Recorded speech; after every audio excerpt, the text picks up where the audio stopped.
एकीकडे या सगळ्या घडामोडी तर दुसरीकडे काय चाललंय बघा। राज्यसभेच्या उमेदवारीवरून भाजपचे सहयोगी खासदार संजय काकडेंनी थेट उदयनराजेंनाच आव्हान दिल्यानं भाजपची डोकेदुखी आणखीनच वाढली आहे।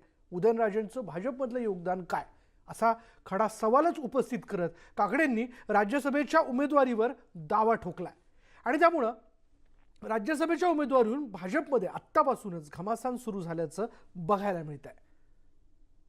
खरं म्हणजे आताच अंकुश काकडेजींचा चे विचार आपण या ठिकाणी ऐकले आणि एका गोष्टीची खात्री मला पटली की पुण्याच्या कुठल्याच काकडेंवर कोणाचाच अंकुश चालू शकत नाही।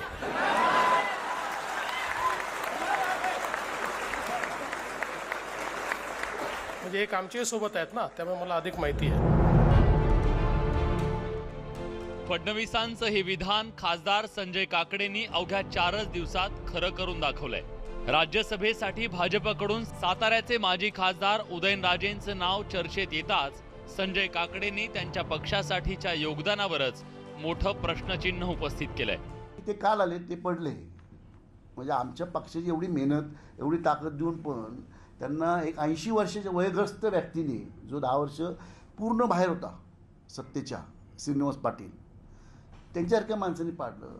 आणि माझ्यावर ते आजपर्यंत कुठलं पाडलं नाही मी की भारतातला मी एकमेव माणूस आहे की अपक्ष बिनविरोध निवडून आलो आहे। आणि त्यानंतरचं पक्षाने माझं कामाची पद्धत, वर्किंग स्टाईल, दिवस रात्र मेहनत हे सगळं बघितलेलं आहे। त्यामुळं मी वर्चस्व हे साहजिकच आहे, म्हणजे पक्षही मान्य करेल, तुम्ही मान्य कराल सगळे की काल आलेला माणूस श्रेष्ठ आहे का मी श्रेष्ठ आहे, आणि पडलेला माणूस श्रेष्ठ आहे का निवडून आणतो तो माणूस श्रेष्ठ आहे। उदयनराजेंना टार्गेट करतानाच संजय काकडे मी फडणवीसांचा मोहरा आहे आणि माझ्यासाठी फडणवीस हेच मोदी शहा आहेत हे सांगायला विसरत नाही। मी संधी दिली आणि जरी समजा तुम्हाला जे काय काढून घ्यायचे माझ्याकडे मला नाही दिलं तर मी काय करणार, मी काही करणार नाही।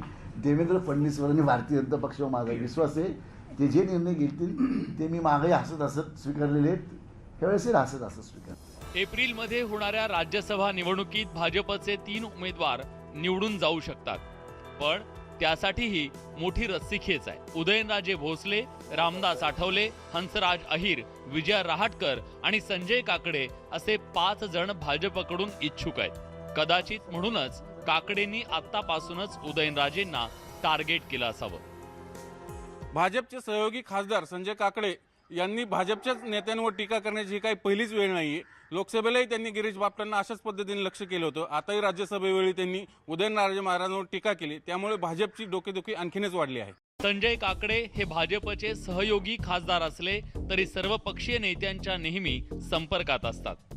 लोकसभेलाही त्याचा प्रत्यय आला होता, त्यामुळे समजा आता भाजपनं काकडेंना खरंच तिकीट नाकारलं तर ते आघाडीच्या कळपात उडी मारणार का हे पाहणं महत्त्वाचं असेल। अद्वैत मेहतासह चंद्रकांत फुंदे, न्यूज 18 लोकमत, पुणे।